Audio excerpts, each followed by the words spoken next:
এবং যারা ওবিসি অর্থাৎ মেধাশ্রী সংখ্যালঘু, তারাও কিন্তু মনে রাখবেন মেধাশ্রী আছে, Swami Vivekananda merit cum scholarship আছে। আমি জানি যারা ওবিসিতে আছেন তাদের একটু কষ্ট হচ্ছে, কোর্টের একটা রায়ে সব আটকে গেছে, কিন্তু মনে রাখবেন আমরা কিন্তু থেমে নেই। আমরা কোর্টে, সুপ্রিম কোর্টে বড় বড় আইনজীবী দিচ্ছি, তার কারণ আমার অনেক চাকরি আটকে গেছে কোর্টের এই রায়টা বেরোনোর পর। তার জন্য যতক্ষণ এটা ক্লিয়ার না হচ্ছে আমি চাকরিগুলো দিতে পারছি না, কারণ ওবিসি রিজার্ভেশনের মধ্যে দিয়ে আমি চাই যারা ওবিসি তারাও সুযোগ পাক, শিডিউল কাস্ট সুযোগ পাক, শিডিউল ট্রাইব সুযোগ পাক, জেনারেল কাস্ট সুযোগ পাক।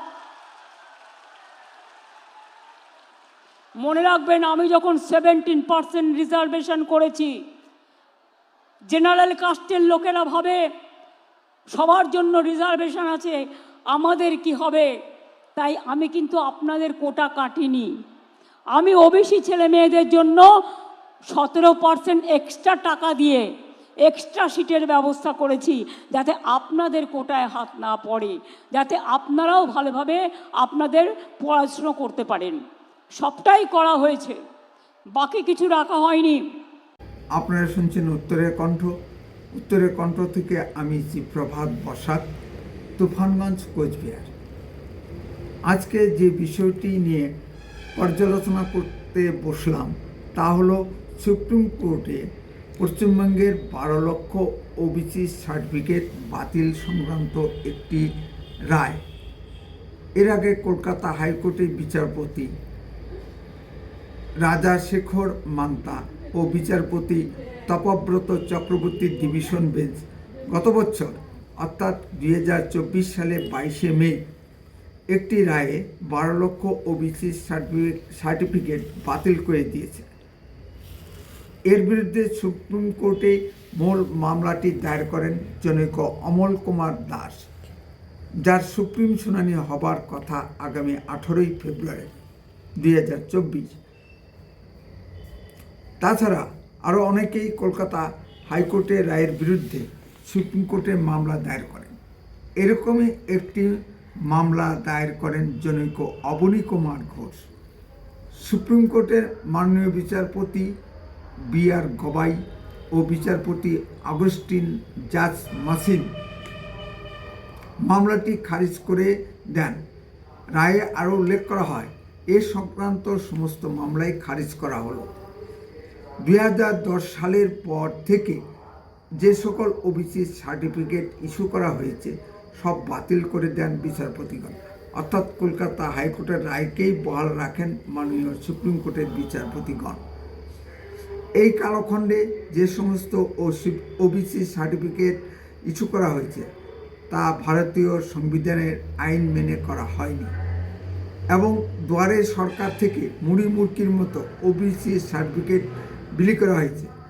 এখন শুধু একটি মামলাই থাকলো, যার রায় আগামী 18 ফেব্রুয়ারি 2025 বের হওয়ার কথা। এখন প্রশ্ন হলো, ওবিসি সার্টিফিকেট তো বাতিল হলো, কিন্তু ইতিমধ্যেই এই ওবিসি সার্টিফিকেট দিয়ে যে সমস্ত চাকরি দিয়েছেন মাননীয় মমতা বন্দ্যোপাধ্যায়, তাদের কি হবে? লক্ষ লক্ষ ছেলেমেয়ে এই ওবিসি সার্টিফিকেটের বলে চাকরি করেছেন, তাদের কি হবে?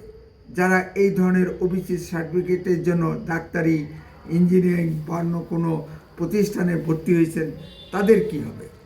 পশ্চিমবঙ্গের থেকে ইস্যু করা ওবিসি সার্টিফিকেট বলে ভারতের বিভিন্ন প্রতিষ্ঠানে ভর্তি হয়েছেন, তাদেরই বা কী হবে?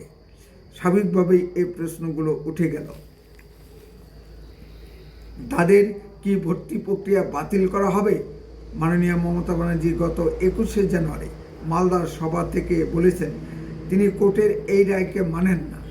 তিনি আরও বলেছেন যে দেশের 17% ওবিসি সংরক্ষণের ভিতর 99% মুসলিমদের জন্য সংরক্ষণের ব্যবস্থা করেছেন।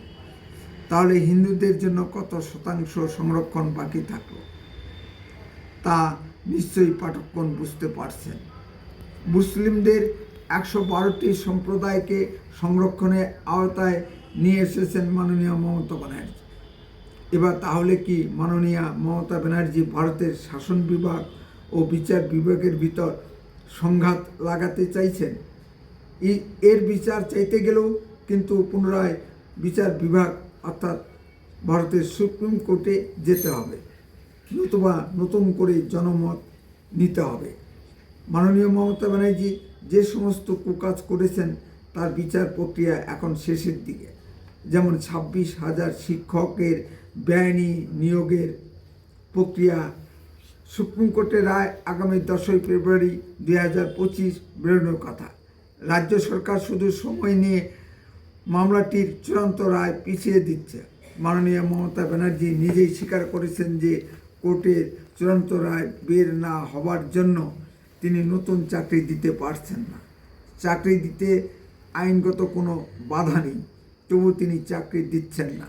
এখন প্রশ্ন হলো, পশ্চিমবঙ্গের প্রধান বিরোধী দল কি করছেন? তারা কি ভুয়া সার্টিফিকেট বলে যারা চাকরি করছেন তাদের বিরুদ্ধে কোর্টে যাবে, নাকি রাস্তায় নেমে আন্দোলন করবে? প্রধান বিরোধী দল বিজেপি ঘুমিয়ে আছে। বলা হয়ে থাকে পশ্চিমবঙ্গের প্রধান বিরোধী দলনেতা আছেন, কিন্তু প্রধান বিরোধী দল নেই। প্রধান বিরোধী দল বিজেপি কি এখনও অবশ্যই বসে রাজনীতি করবেন, নাকি রাস্তায় নামবেন? বিধানসভা নির্বাচনে আর মাত্র 1 বছর সময়ও নেই। পশ্চিমবঙ্গের বাঙালি হিন্দুরা কি ভাববেন না তাদের ভাগের চাকরিগুলো সব ব্যাহত হয়ে যাচ্ছে? নতুন করে চাকরি পাচ্ছেন না।